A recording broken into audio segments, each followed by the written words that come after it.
같은 얘기도 이 집에서 들으면 더 맛있습니다. 귀에 빡 박히게 설명하는 귀의 빡종원입니다. 오늘은 서울의 봄 영화 요즘 굉장히 인기가 많죠. 간만에 영화계에 훈풍이 불고 있는데 저도 이 영화 봤는데 제가 보고 나서 제가 궁금해서 우리 방송국 하드 처리를 했어요. 수십 년 전 영상을 찾아보니까 영화보다 실화가 더 화나는 포인트가 많더라고요. 이거 오늘 한번 정리를 해보겠습니다. 자, 이번 영화 최고 빌런 누구로 꼽으신가요? 아마 이 영화 보신 분들은 저도 그랬는데 거침없이 이 극 중에 나오는 오국상 국방장관을 꼽으실 거예요.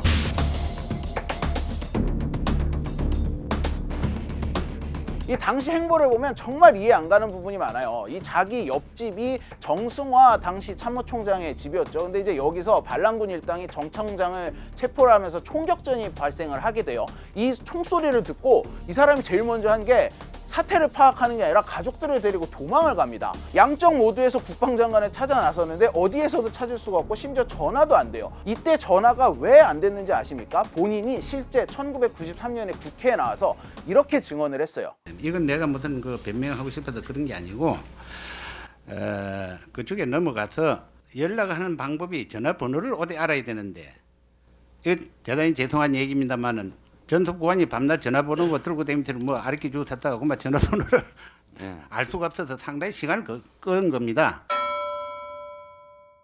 내가 어디에 무슨 죽었는지 살았는지 모르고 있다가 이제 연락이 되니까 그까지 오는데 거의 1시간 한 20분 걸렸습니다. 그게 한남 공간으로 앞으로 해서 그 당국대로 올라가지 않습니까? 그게 길이 꽉 막혀가지고 말이죠. 제가 몇 분 동안 없다고 그래서 군의 지휘체제가 장관 너무 무책임한 일을 했다고 보이는 생각합니다. 전쟁을 하셨던 분이 총소리를 한다 해서 장관이 수행한 누가 문제를 처리합니까? 이렇게 계속 거리를 배회를 하다가 사건이 발생하고 2시간이 지나서야 육군본부의 지하 벙커로 갑니다. 또 여기 계속 있지 않고 또 미 8군의 벙커로 옮겼다가 또 마지막에는 자기 국방부로 돌아가요. 근데 이러면서 장태환 수경사령관한테 전화를 걸어가지고 그 무력 충돌을 하지 말아라, 전부 철수를 시켜라, 이런 명령을 내립니다. 이때 실제 왜 그랬는지 노재현 국방장관이 이것도 자기 육성으로 증언을 했습니다. 만일에 전방에 부대를 뽑아가지고 장사령관 말만 들어 너 이거 가지고 진압해라 그러면 거기에 청와대 앞에 중앙청 거기가 말이죠 불바다가 됩니다. 시가전이 벌어집니다. 그러면 그거를 알고 장관이 병력을 내줘야 됩니까? 절대로 그럴 수 없습니다. 그날 가장 신경을 많이 쓴 게 제가 그 부분입니다. 그래서 각 군사령관과 참모차장한테 절대로 그거는 안 된다. 만일에 장사령관이 자기 부대를 자기 명령 없이는 절대로 움직이지 못한다고 딱 통솔이 되었으면은 12.12 사건이 일어나지 않습니다. 그걸 아셔야 합니다. 결국 잘못을 전부 장태환 사령관에게 떼어넘긴 건데 정말 자료조사를 하면서도 영화보다 더 이 제 심박수가 올라가는 걸 느끼는 정말 분노 포인트였어요. 자, 어쨌든 이렇게 이해하지 못할 행동을 보이다가 영화에 보면은 이 김희성 씨가 참 연기를 잘했는데 마지막 말로가 진짜 좀 찌질해요. 그래가지고 어디서 발견이 됐냐? 창고 계단 밑에서 숨어있던 게 반란군들에게 발각이 돼요. 이거에 대해서 본인도 스스로 너무 부끄럽다라고 얘기를 하면서 이렇게 증언을 했는데 참 한번 들어보시죠. 그래가지고 장관실에다가 총을 쏘고 말이죠. 이런 거 아주 여러분들에게 말씀드리기 부끄러울 정도의 그런 행동이 있었습니다. 그래가지고 그때 장관이 장관실에서 피신을 했어요. 거기에 내가 앉아 있어서 만일에 총에 맞아 죽었다면은 그 또 하나의 사건이 벌어지는 겁니다. 그렇게. 그럼 그 당시에 그 총격을 받은 사실이 있습니까? 오늘 들어보니까 장관님실에서 수십 발의 총탄이 날아 들어오는데 일단 피할 수밖에 없다는 상황을 이해하게 되니까 그간의 본인의 오해였다 하는 것을 지금 느끼게 되었습니다. 아마 이 점은 여기 계신 언론인들께서도 오늘 그 사실이 처음 발표되셨기 때문에 크게 부각해 주실 것으로 믿습니다. 왜냐하면 이것은 군의 명예와 관계가 있기 때문에 그러합니다. 이런 점에서 본 의원은 대단히 기쁘게 생각을 합니다.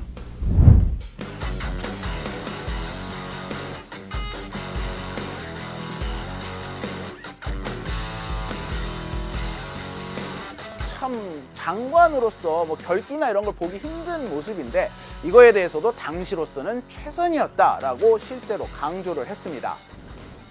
살인관 앉던 의자에 앉으라고 앉았더니 들을 꺼내놓으면서 결제를 하는 겁니다. 결제한 것이 그렇게 큰 문제가 될 것 같지 않다 이렇게 생각했습니다. 그럼 왜 그런가 하면은 이미 다 이루어졌는데 결제를 뭐 1시간 뒤에 하나 그 다음날 하란 말이죠. 그 결제 그 자체가 늦게 하고 빨리 하고 해서 뭐 그게 합리화되고 그렇게 알 것이다. 자, 노 전 장관은 어쨌든 이렇게 이 1979년 12.12 반란이 성공을 한 이틀 뒤인 14일 날 장관직을 사퇴를 합니다. 그런데 이후에 야인으로 살진 않았어요. 그래도 이 전두환 정권에서 좀 배려를 해줘가지고 한국종합화학공업 사장, 한국비료공업협회 회장 뭐 이런 데를 거치고 4년 전인 2019년에 사망을 했는데 국립현충원에 안장이 됐습니다. 좀 씁쓸합니다. 아지가 무슨 왕이야 왕. 전두환 이놈 자식아 이대로도 안 된다. 정상화 장군이 그냥 다른 얘기 끝에 얘기를 하다가 전두환 살인관이 이번에 그 수사본부장으로서 여러 가지 일을 맡아보는데 결국 참모 경험이 별로 없는 것 같고 좀 덤덤하니 뭐 그런 점이 좀 있더라.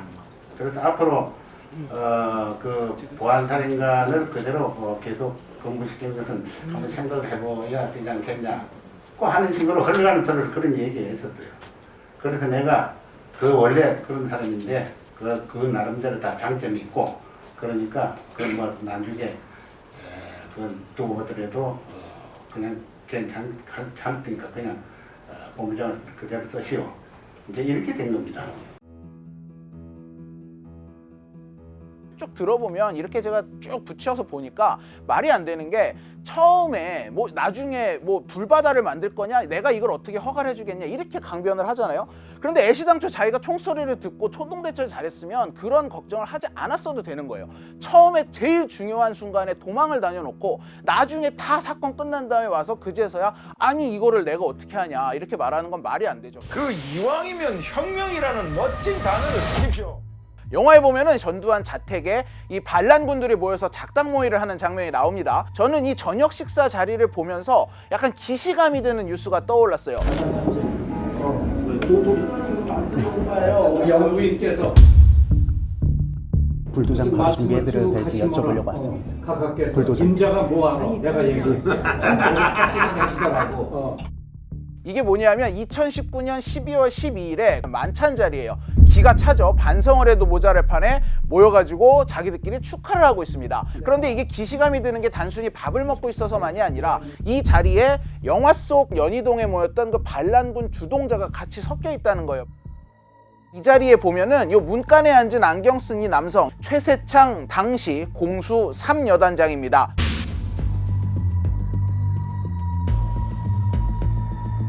영화에서는 숫자를 살짝 바꿔서 제4 공수여단으로 나오는데 이 반란군을 끝까지 막으려 했던 정병주 특전사령관을 직접 체포하는 역할을 맡았습니다. 이게 실제로도 이랬어요. 이 자기 직속상관을 최세창은 체포를 했고 정병주의 뒤를 이어서 특전사령관이 되는데요. 그 이듬해 5.18 광주 민주화운동이 벌어지죠. 이때 더 나쁜 짓을 합니다. 이 특전사들한테 이 실탄을 지급을 하고 실탄 사격 명령까지 한 거예요. 이 공로를 인정받아서 전두환 정권이 들어선 이후에 군의 주요 요직을 두루 거치고 국방부 장관까지 갑니다.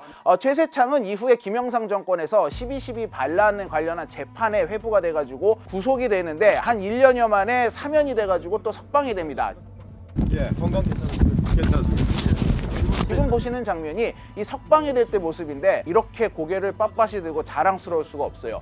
제가 몇 년 전에 이 SBS 탐사보도부 끝까지 판다 팀에 있을 때 저희 팀에서 이 5.18 민간인 헬기 사격을 파헤친 적이 있는데 최세창 같은 경우는 여전히 생존을 해 있습니다. 그래서 직접 찾아갔거든요. 아, 네, 안녕하세요. 네. 여기 혹시 최세창 장관님 댁 맞나요? 네, 맞아요. 아, 네, 안녕하세요. 저 SBS 정성진 기자라고 합니다. 저는 최세창이 아직 생존을 해 있는 만큼 사망하기 전에 이 진실에 대해서 사죄하는 마음으로 입을 열고 이 사건을 해결을 했으면 좋겠다 이런 생각을 여전히 하고 있습니다.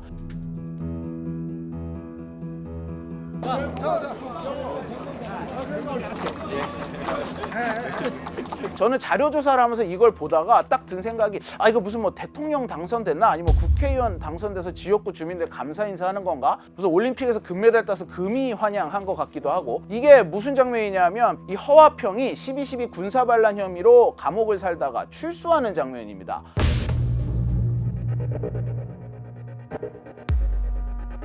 이 허화평 같은 경우는 극 중에서도 저 굉장히 좀 얄밉게 봤어요. 이 진압군들이 서로 군통식망으로 작전을 주고받는 거를 전부 도청하는 인물 있잖아요. 문일평이라는 인물로 나오는데 바로 이 인물이 허화평입니다. 실제로 허화평은 당시에 전두환 보안사령관의 비서실장이었고요. 나중에 전두환이 대통령이 돼서 청와대를 들어갈 때 또 없던 보직까지 비서실에 만들어주면서 자기 옆에 뒀던 아주 권력의 최측근이자 당시 2인자라고 불렸던 사람이에요. 나중에는 권력이 너무 허화평한테 집중된다 이런 얘기가 나오면서 전두환이 1년쯤 후에 경질을 하지만 이후에는 이제 본인이 뭐 대구시장이나 국세청장 자리도 다 마다하고 나와서 돌연 뭐 미국으로 건너갔다가 다시 돌아와서 국회의원도 하고 아주 잘 살았어요.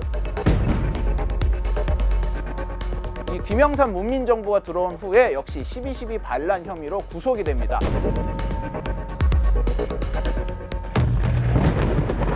그나마 그 2년조차도 이런 모습이라면 옥생활이 아니라 황제 생활을 하다 나온 게 아닌가 이런 생각이 듭니다. 자, 또 영화 보다가 아 진짜 왜 저래? 아 저 사람 왜 저래? 라고 되게 좀 화도 나고 안타까웠던 장면이 있습니다.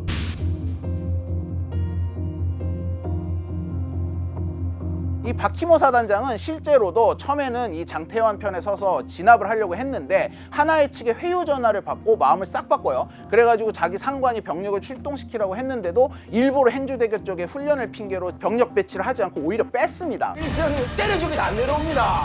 오늘 밤은 여기가 최전방이야. 이후 전두환 정권이 들어선 후에도 승승장구하고 아주 잘 나갔어요. 이 은퇴를 한 후에도 6.25 참전 유공자협회 회장을 맡아가지고 활발히 활동을 했는데 이 자료조사를 하다 보니까 이 박희모 사단장에 대해서 또 재밌는 뉴스가 하나 최근에 있었더라고요. 이 상주 지역의 지회장한테 본인의 이 조상 묘역 벌초를 시킨 거예요. 근데 이 상주 지역 협회장도 6.25 참전용사다 보니까 나이가 80이 넘었거든요. 최근에 무릎이 너무 아파서 못하겠다라고 한 거예요. 이랬더니 박희모 사단장이 그러면은 상주 지역 협회장을 바꾸겠다, 교체를 하겠다 이렇게 협박을 했다는 의혹이 있는 거죠. 그런데 같은 고향 사람끼리 그거 한 게 뭐가 그렇게 죄야? 라고 이제 기자에게 굉장히 반말을 하면서 이 인터뷰를 한 영상을 보고 와, 이 사람들은 이 사고방식 자체가 우리랑 다르구나 이런 생각이 들기도 했습니다. 배역이 크지 않은데도 굉장히 인상에 남는 또 조연이 하나 있습니다. 그러니까는 이 장태환 장군과 정병주 특전사령관 그리고 김진기 헌병감을 연희동 요종의 전두환의 지시를 받고 붙잡아두는 역할을 하는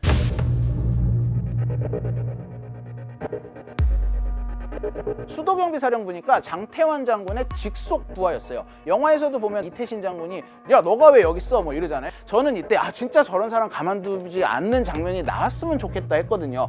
그런데 실제 역사는 언제나 그렇듯이 더 영화보다도 분노를 하는 방향으로 흘러갑니다. 조홍이 실제로 헌병이었다 보니까 자기 직속 상관인 장태환 사령관을 쿠데타 성공 이후 체포를 했고요. 김진기 헌병감 역시 바로 이 조홍 당시 헌병대장이 체포를 했습니다. 그리고 김진기 헌병감의 뒤를 이어서 자기가 헌병감에 올라요. 그런데 이렇게 후 전두환 정권에서 잘 나가다가 역시 김영삼 정권 들어오면서 수사를 받게 되거든요. 그러니까 미국으로 도망을 갔어요. 그래가지고 기소권, 공소권이 없으므로 수사를 못하고 있었는데 2018년에 저희 SBS에서 이 조홍 관련해서 단독 보도를 한 게 있더라고요. 조 씨는 지금 23년째 외국에서 도피 생활을 하고 있습니다. 어디 있는지 몰라서 조사할 수 없었다는 게 수사 당국의 이야기인데 알고 봤더니 조 씨는 매년 자기 사는 곳을 정부에 신고하고 군인연금을 꼬박꼬박 받아가고 있었습니다. 영주권을 갖고 해외 체류 중인 태역 군인이 계속 연금을 받으려면 신상신고서를 제출해야 하는데 조 씨도 캐나다 토론토의 주소와 전화번호를 적은 신고서를 매년 제출해온 겁니다. 국방부는 이런 사실을 최근까지도 모르고 있었습니다. 조홍이 이슈가 되고 조현천 이슈 된 거가 정말 최근이잖아요. 안지 진짜 얼마 안 됐어요. 토론토 영사관에서 매년 신상 명세서에 확인 도장을 찍어줬지만 외교부도 몰랐긴 마찬가지입니다. 단순한 서류 발급이랄지 증명이랄지 이런 경우에는 그런 조회도 절차가 없거든요. 알 수가 없어요. 조 씨는 올해도 매달 290만 원의 연금을 받고 있습니다. 23년 해외 도피 중 받은 연금은 최대 8억 원 정도로 추정됩니다.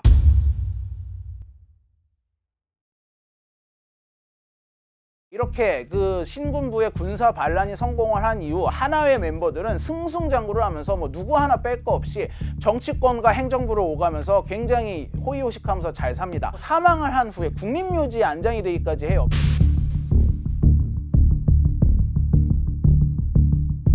이 영화에 보면은 전두환의 선배 3인방 중에 한 명으로 나오죠. 유학성 당시 국방부 군수차관보인데 김영삼 정권이 들어선 후에 12.12 반란 혐의로 수사를 받고 재판을 받다가 1997년에 사망을 합니다.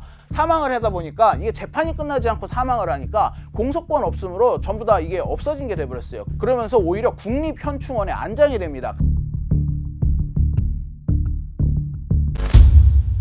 오늘 멈출 생각이 없는 것 같습니다. 그래 사살 임마 사살! 오늘 밤 승부처는 누가 먼저 서울로 전투병력을 진입시키는가에 달려있다. 가담했던 세력은 죽고 나서도 현충원에 묻히고 있는데 이분들은 이 가족들까지 계속 정말에서 불행한 삶을 살았거든요. 이게 참 옛날 일제시대 독립투사들도 그랬는데 이게 왜 이런 비극이 반복이 되는지 알면 알수록 정말 화가 났습니다. 이분들에 대한 이 이야기는 제가 다음 편에서 한번 다뤄보도록 하겠습니다.